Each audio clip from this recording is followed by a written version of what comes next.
السلام عليكم ومرحبا بكم في حلقة جديدة.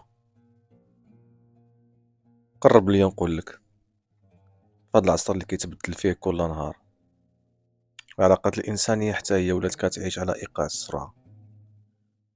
كنلقاو حب كيتولد في نهار وكيموت في نهار، زواج كيتبنى بصعوبة وكيتهرس بسهولة، وهذا الشيء كيخلينا نطرحو واحد السؤال كيقرقب في الراس: علاش العلاقات في المغرب ما كتبقاش؟ وعلاش الطلاق ولا أكثر من أي وقت؟ زمان كان الزواج مشروع عائلي فيه الوالدين الجيران والنية. دابا ولا الحب بحال الستوري في الانستغرام، كيبدا بسرعة وكيتهنى بسرعة.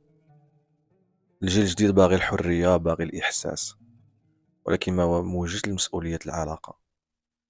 بزاف كيخلطوا بين الحب والرغبة، بين التفاهم والانبهار.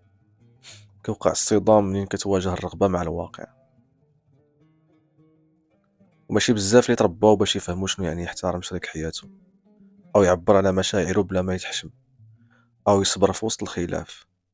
في التربية ديالنا الحب ماشي موضوع، التواصل ماشي مهارة، والصبر ماشي قيمة. وداكشي اللي ما تعلمناش صغار كنخلصوا عليه كبار. المجتمع المغربي فيه تناقض كبير، كيبغي الزواج ولكن كيضحك على الحب، كيشجع الاستقرار ولكن كيطلق الأحكام. اللي مزوج كيتحاسب، واللي مطلق كيتعاتب. وفي وسط هاد الضغط كيتحول الزواج من سكينة لميدان حرب، وكيتحول الحب من دفء للصراع ديال شكون غادي يربح. وزاد عليها الضغط الاقتصادي، البطالة وغلاء المعيشة كيزيدو يعييو العلاقة. الواحد في مخو كيفكر في الكرا، في المصاريف، في المستقبل اللي ما باينش. وفي هاد الجو كيتحول الشريك لعبء ماشي سند. وهذه بداية النهاية. العلاقات ماشي سهلة، ولكن راه ماشي مستحيلة. خاصنا نرجعو نعلمو ولادنا كيفاش يحبوا، كيفاش يصبروا، كيفاش يتفاهموا. خاصنا نسمعوا لبعضنا بلا خوف، نحترموا بعضنا بلا شروط، ونحلوا مشاكلنا بلا هروب. راه الحب الحقيقي هو اللي كيبقى، ماشي اللي كيبان.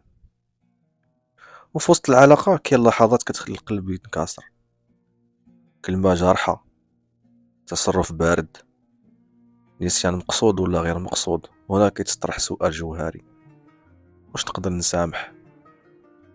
المشكل الكبير هو اننا كنكبروا في ثقافه كتعلمنا كيفاش نغضبوا، كيفاش نواجهوا، ولكن ما كتعلمش كيفاش نرجعوا. ما كتعلمناش نسامحوا ونعيدوا بناء الثقه. واللي كيوقع كنبقاو داخلين العلاقات بالحقائب القديمه، والعلاقه فيها تذكارات خايبه من اللي قبل. والقلب ولا بحال دار فيه كراكيب، مبقاش كتشد شي حاجه جديده. وبزاف ديال الناس كيبغيو يكونوا في علاقة زوينة مستقرة مبنية على الحب والاحترام، ولكن ما عندهمش القدرة النفسية والعقلية باش يديروا هاد الشيء. علاش؟ حيت الرغبة بوحدها ما كافياش. باش تبني علاقة صحية خاصك تخدم على راسك، تواجه المخاوف ديالك، تعلم، تسمع، تفهم كيفاش الآخر كيفكر، وتعلم تعيش معاه بلا ما تذوب ذاتك. خاص تكون قوي باش تبقى، وخا يكون ساهل تهرب. والناس ولات كتقلب على الحب بحال شي جائزة، منين نلقاه كلشي غادي يكون بخير. ولكن الحب الحقيقي راه ماشي لحظة، هو طريقة التعامل، هو طريقة التفكير، هو اختيار يومي. انك تبقى، انك تهضر، انك تعتذر، وانك تخلي الاخر يكون هو بلا شروط. والحب راه ماشي رومانسية دايما، لكن هو واحد العقد اخلاقي بين جوج ديال الناس. كيقول: انا هنا وغادي نكون هنا، وحتى الا تعثرنا نحاول نوقفوا بجوج. كلشي اللي قلناه كيرجع لفكرة وحدة: ما كاينش حب بلا معرفة الذات، ولا علاقة بلا وعي، ولا بقاء بلا صدق. بغيتو علاقات تبقى، خدموا على نفوسكم، ماشي باش تكونوا مثاليين، ولكن باش تكونوا حقيقيين. وقبل ما تقلب على شي حد قلب على راسك، وقبل ما تهور في كان بغيك تأكد واش عارف شنو معناها. واخا العالم اليوم سريع، واخا الحب والله صعيب، كاين بصيص ديال الامل في كل شخص باغي يبني وماشي يستهلك.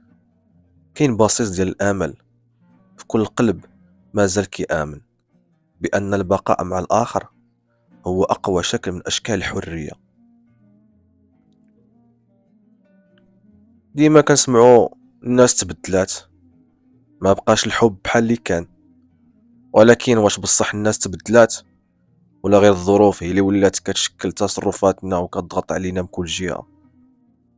اللي خاصنا نفهموها مولاي هو أن الإنسان ماشي آلة. الإنسان كيتفاعل مع المحيط ديالو. إلا كبر في وسط بزاف ديال القلق، الخوف، عدم الاستقرار، راه طبيعي يولي ما كيعرفش يحب، ما كيعرفش يعطي، وما كيعرفش يبقى.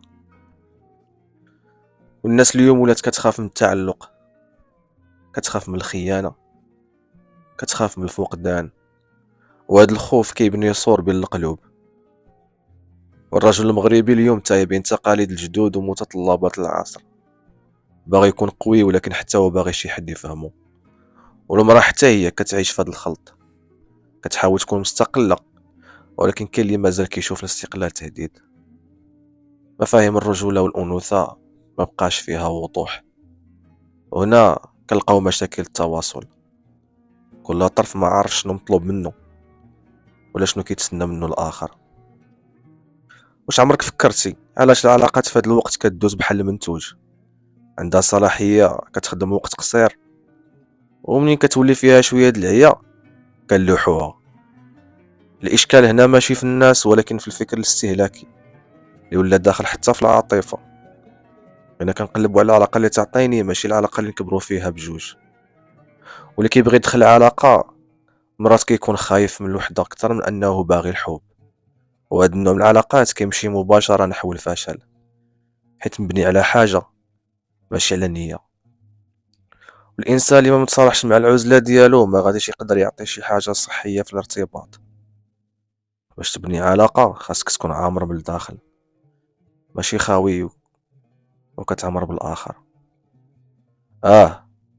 طلق ولا بزاف والعلاقات ما كتبقاش، الحب ولا كيخوف، ولكن ماشي كلشي سهلة. راه كاين شباب كيتعلم، كاين بنات كيبحثوا على النضج، كاين علاقات كتنمو ببطء ولكن كيكون فيها المعنى. الحب ماشي عيب ولا ضعف ولا خرافة. الحب هو القدرة على البقاء، على الغفران، على التغيير، وعلى تقبل الآخر في ضعفه قبل قوته. خاصنا نرجعو نعرفو شكون حنا، شنو كنحتاجو وشنو كنقدرو نعطيو. خاصنا نسمعو لبعضنا بلا غوات ونفهمو بعضنا بلا شروط. العلاقة الحقيقية هي اللي كتخليك تكبر بلاش تهرب. وأكبر مشكل في العلاقات ديال اليوم هو أن الناس داخلة وهي ما عارفة شكون هي في الأصل. كتلقى الراجل باغي وحدة تكملو والمرأة كتسنى واحد ينقذها، ولكن الحقيقة هي أن العلاقة ماشي مركز علاج، وماشي بلاصة نخبيو فيه الفراغات ديالنا. كل واحد خاصو يسول راسو قبل ما يدخل العلاقة شنو باغي بصح، وشنو مستعد نعطي، وشنو غادي نبقى إلا مشى الآخر. فاش كتدخل العلاقة انت مازال ما بنيتيش الذات ديالك، كتولي مع الوقت عبيد لهاد العلاقة. واخا تكون سامة كنخافو نخرجو منها، حيت حاسين بلا بيها ما نقدروش نعيشو. وكلشي كيهضر على الصدمة الفردية، ولكن واش شفنا شحال من جيل مغربي كبر في وسط علاقات عائلية مكسرة، أو زواج ما فيه لا حنان ولا حوار؟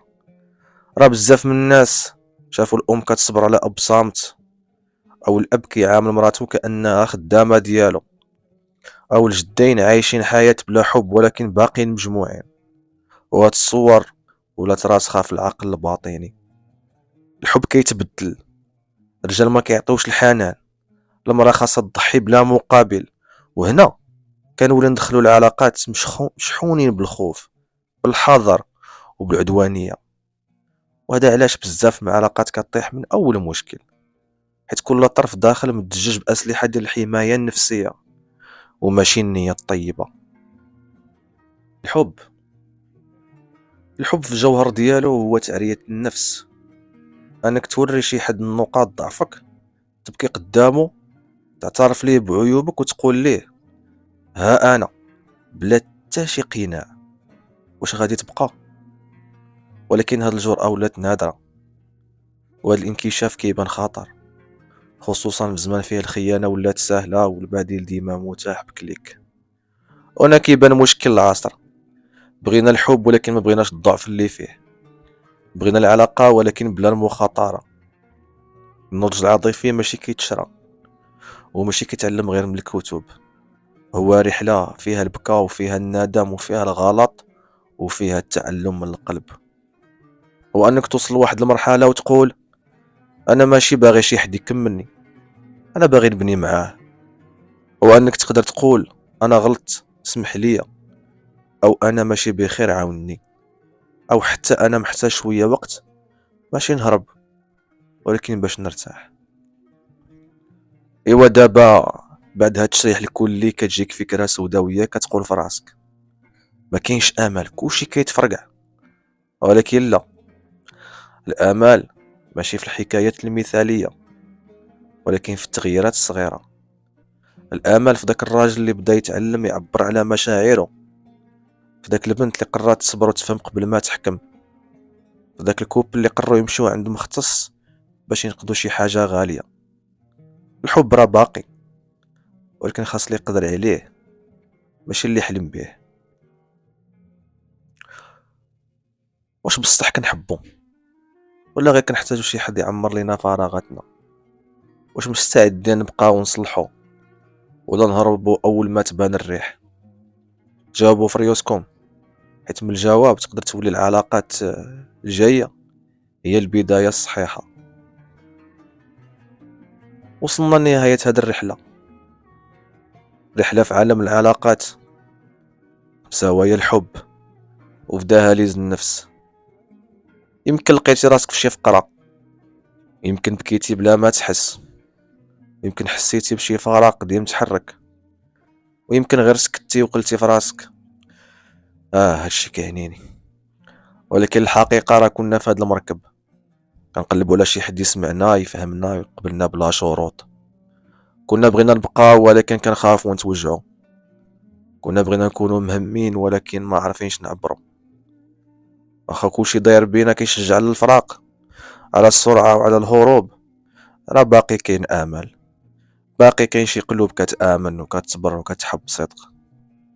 ماشي ساهل تبني علاقة، ولكن ما كاين حتى شي حاجة في هاد الحياة كتعطي المعنى قد لحظة كتلقى فيها راسك في حضن حد وكتحس براسك راك بخير. فكر مزيان قبل ما تهدم، قبل ما تهرب، وقبل ما تقول ما بقى ما يتصلح. راه يمكن تكون غير لحظة صدق هي اللي غادي ترجعك تعيش بصح. تهلا في راسك وما تخليش الخوف يحرمك من اجمل تجربة خلقها الله عز وجل، انك تحب وتكون محبوب. يا الله، سلام عليكم.